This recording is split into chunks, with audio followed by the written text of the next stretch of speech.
Grenoble Street Art Fest vous propose Pochoir sonore, une série de rencontres avec les artistes présents sur le festival. L'invité de ce numéro, Carte One.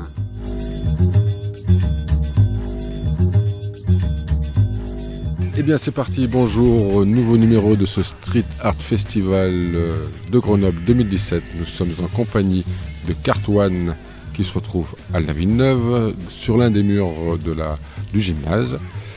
Carte One, bonjour. Bonjour. Alors tu n'es pas d'ici, tu as pris le train pour venir nous voir, merci d'être ici d'ailleurs, d'être sur cette édition. Tu es venu d'où ? Tu venais d'un autre festival ou de chez toi ? En fait, je venais d'un autre festival. J'étais à Rome la semaine dernière, mais sur un festival un peu différent, sur un festival de technologie, de vidging, mapping, etc. Et en fait, vous allez me demander pourquoi je suis allé là-bas. En fait, j'ai monté avec un ami qui est programmateur de génie un dispositif de graffiti digital. Et voilà, ça fait 2 ans, 3 ans à peu près qu'on travaille dessus. Il n'est pas encore tout à fait au point, mais déjà il fonctionne et puis ça assure le show. Donc voilà, on a été invité par ce festival. C'est-à-dire que chacun devant son ordinateur peut demain devenir un graffeur avec l'aide informatique, numérique ? Alors, mais même sans l'aide numérique, souvent on dit le street art, il faut savoir dessiner. Un mec comme Shepard Fairey par exemple, je suis pas sûr qu'il sache dessiner. C'est un mec qui fait des montages informatiques et puis ensuite qui les projette, qui peint, qui a trouvé sa technique. Voilà, tout le monde peut effectivement faire de l'art, devenir artiste. Aujourd'hui les techniques offrent tellement de possibilités que voilà, il n'a pas besoin de savoir dessiner, il faut avoir des idées. Alors en fait, tu nous fais rentrer dans le 21e, 22e siècle. On parle des grottes de Lascaux avec des impressions de main sur une grotte. Avec toi, on arrive directement sur le street art numérique. Ouais, mais alors c'est ce que j'ai toujours dit. J'ai fait des études d'histoire de l'art, entre autres. Et en fait, ce que j'ai retenu de ces études-là, c'est que l'art avait toujours évolué avec les techniques. Les grottes de Lascaux, je suis pas sûr, j'ai lu un article justement là-dessus, je suis pas sûr que les mecs savaient dessiner. En fait, ils se sont rendus compte qu'ils plaçaient une bougie derrière des petits statuettes ou en tout cas des représentations. Exactement, et en fait c'était l'ombre projetée et dessiner l'ombre projetée. Donc même eux à l'époque savaient pas forcément dessiner. Et voilà, c'est ce que je dis aussi pour justifier que le street art est une évolution de l'histoire de l'art, c'est-à-dire que le spray de peinture est une évolution technique, l'art a évolué avec les techniques et encore une fois le numérique est une prochaine évolution. Alors ce que j'aime bien, c'est qu'en général les gens me disent ouais mais alors c'est mort, je veux dire la peinture traditionnelle. Non, comme le vinyle n'est pas mort à l'arrivée du CD. Ouais, c'est vrai qu'on est en plein revival. Exactement, c'est simplement que le panel de techniques, de possibilités s'étend. Donc voilà, les idées, on peut réaliser des idées avec un panel de techniques artistiques qui est beaucoup plus grand et du coup qui démocratise un peu aussi la pratique. Cela démocratise la pratique.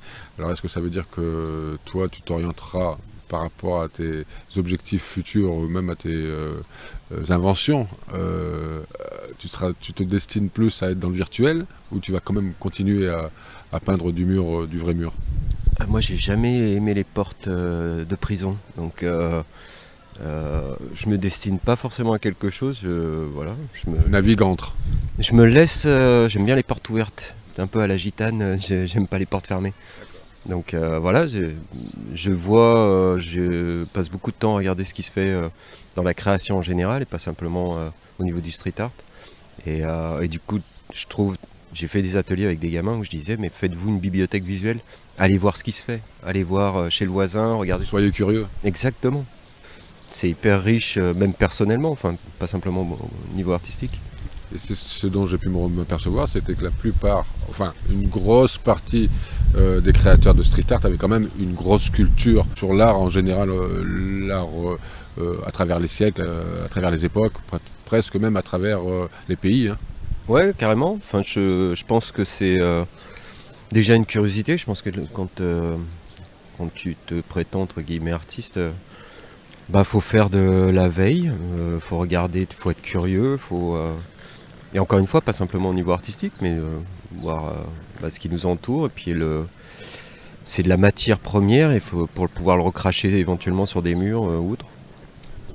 Alors, je disais en intro que tu étais venu mettre tes rouleaux et tes bombes sur ce gymnase de Villeneuve, avec un gros slogan qui s'adresse peut-être aux enfants. C'est un petit garçon qui a un bonnet d'âne avec un rouleau et qui se doit d'écrire maintes et maintes fois « Je ne dois pas écrire sur les murs ». Est-ce que tu es passé par ça quand tu étais jeune, toi? Bah, je pense qu'il y a un peu de vécu, parce que je sais pas si ça se fait encore, mais tu sais, écrire 100 lignes ou 1000 lignes, d'ailleurs moi c'était plus 1000 lignes, parce que je ramassais, mais alors c'était un truc de fou.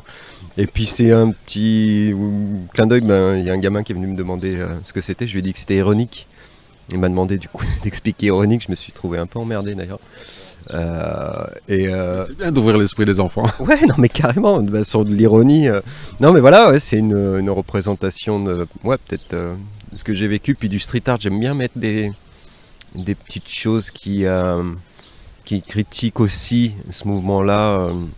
Pédagogique ou sociétal? Je sais pas si je fais de la pédagogie, mais j'aime bien me marrer un petit peu. Mais bon, en fait, je pense que je suis le seul, parce que j'ai expliqué ça aussi tout à l'heure à des gens, c'est que je me casse le fion à essayer de mettre des messages, des petites choses un peu, et en fait je me rends compte que je suis le seul à le vivre. Donc j'avais fait un petit truc, l'exemple type sur un festival en Nancy, j'avais fait une souris, enfin qui était Mickey Mouse même, mais qui avait bien grossi avec des tatouages, etc. Et qui fumait une clope et qui avait mis son linge à sécher, c'était le linge, c'était le déguisement de Batman. Et donc j'ai craqué dans tous les sens. Un petit peu, mais il était surtout, enfin voilà, j'avais fait un espèce de petit jeu de mots, mais que j'étais le seul à comprendre. En fait, c'est globalement une souris qui se prenait pour une chauve-souris. Voilà, et ça me faisait marrer que moi. Quand je l'expliquais aux gens, les gens me regardaient des pieds à la tête, en se disant, lui, il a pris un produit. Il a l'air rigolo, mais il a l'air un peu ailleurs, tu vois. Et ton petit garçon, justement, qui est en train de peindre son mur, là aussi, il est comme la petite souris, là, un peu d'embonpoint. Alors, est-ce que c'est un truc, je dirais presque commun que d'avoir de l'embonpoint chez les enfants avec la malbouffe? Alors, tu vois, la critique va pas jusque-là. En fait, il y a deux raisons. C'est que déjà, j'aime bien les formes. Voilà. Plus Botero que Modigliani, oui. Exactement. En plus, j'ai vécu 2 ans en Colombie et avant d'y aller, j'adorais Botero et je me suis rendu compte qu'il était colombien là-bas et je me suis rendu compte, enfin j'ai compris pourquoi il peignait des gens comme ça. Enfin pourquoi ces peintures étaient comme ça, c'est parce que en fait c'est la morphologie un peu pas du colombien mais de l'andin qui est assez petit et trapu. Donc voilà, moi j'aime bien, voilà, pour des raisons artistiques, parce que je travaille avec les ombres et les lumières. Et donc effectivement quand tu as du pli, quand tu as de la forme, au niveau du volume tu t'éclates plus. Et puis même j'aime les gens, tu vois, généreux en général, personnellement. Ce rose, c'est une couleur que tu utilises souvent, pas du tout? Ou alors là tu t'es dit, on peut faire un mix entre un enfant qui est de dos, on ne saura pas réellement si c'est un garçon ou une fille? Alors le rose, oui, je l'utilise souvent.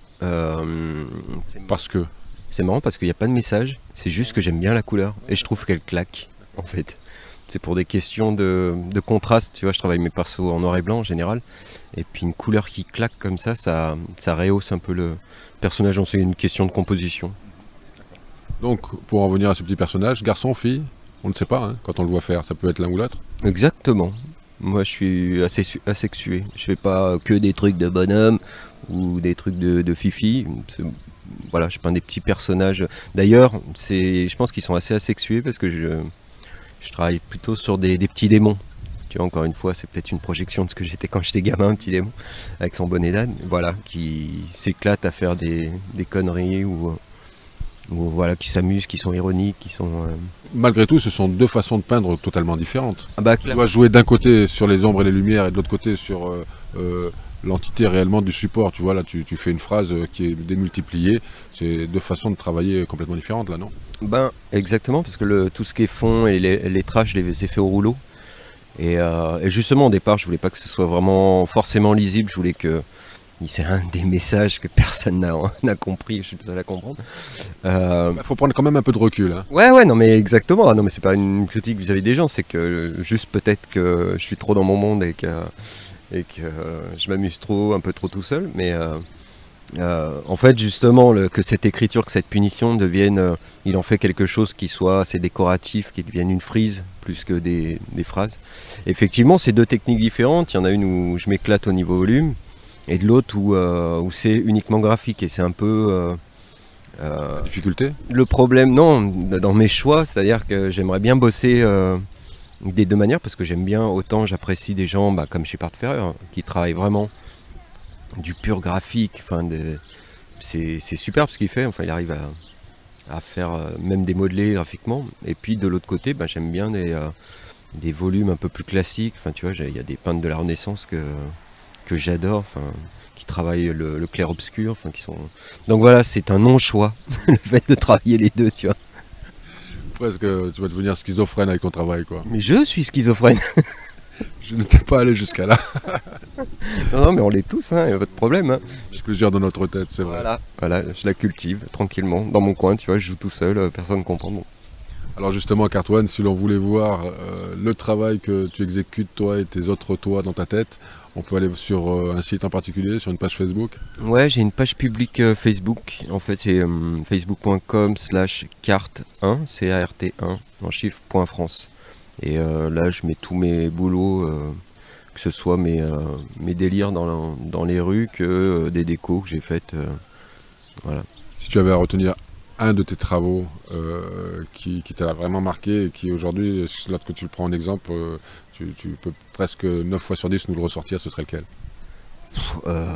C'est impossible. Tu vois, il y a des anecdotes sur des choses pendant les réalisations des graphes, mais pas forcément un truc, une œuvre que j'ai faite. Enfin, c'est pour ça aussi que, tu vois, à une époque, je peignais dans l'illégalité, la nuit, etc. Mais comme je suis une tortue, et quand je peignais avec mes potes, j'étais le dernier, tu vois, à finir, que les mecs en avaient plein le cul, ils m'appelaient plus à la fin parce que voilà, je les ralentissais. Je me suis mis à peindre la journée. Tu vois, comme je te disais, j'ai peint beaucoup en Colombie. Et j'aime bien peindre la journée maintenant, parce que tu vois, comme ici, et rencontrer les gens. Du coup, discuter. Enfin, quand tu vas dans un autre pays, par exemple, quand je voyage, j'ai toujours mes bombes avec moi. Je me pose et... C'est une bonne façon de te créer la liaison. Et c'est de créer des rencontres, de rencontrer les gens. Et justement, tu as un autre regard que le mec qui vient prendre des images, faire des photos, etc. Tu offres un truc et en même temps, du coup, les gens sont réceptifs ou non, parce que en Colombie, j'ai une grand-mère qui est venue me voir en me disant je peignais avec un pote. Et elle m'a dit franchement, ce que fait ton pote, c'est super, mais toi, c'est moche. Hein. Tu vois. Justement, j'ai cette réaction, j'ai explosé de rire. Mais tu vois, après, on a discuté, ouais, qu'est-ce que tu fais là? Enfin, on a discuté du quartier, de la vie en Colombie, etc. C'est sûr que tu veux en faire ton métier? Mais bon, à la fin, non, mais attends, c'est marrant, parce qu'à la fin, elle m'a dit, si t'as 5 minutes et puis que t'as envie de faire un autre truc, j'ai une maison là-bas, si tu veux faire un truc en face, je suis preneuse. Donc c'était pas si moche que ça, tu vois, au final. Mais voilà, les rencontres comme ça, le fait de discuter avec les gens, puis d'offrir quelque chose aussi. Eh bien, Cart1, merci de nous avoir donné un peu de ton temps, de tes histoires et ta façon de travailler, ton regard aussi sur la peinture. Je te dis quoi, longue vie à toi et bonne chance pour la suite. Inch'Allah, ouais, j'espère. À bientôt. Merci à vous.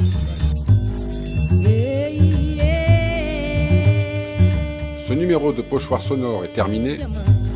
Réalisation Bruno Ravinsky pour Space Junk Art Centers. A très bientôt pour une nouvelle rencontre.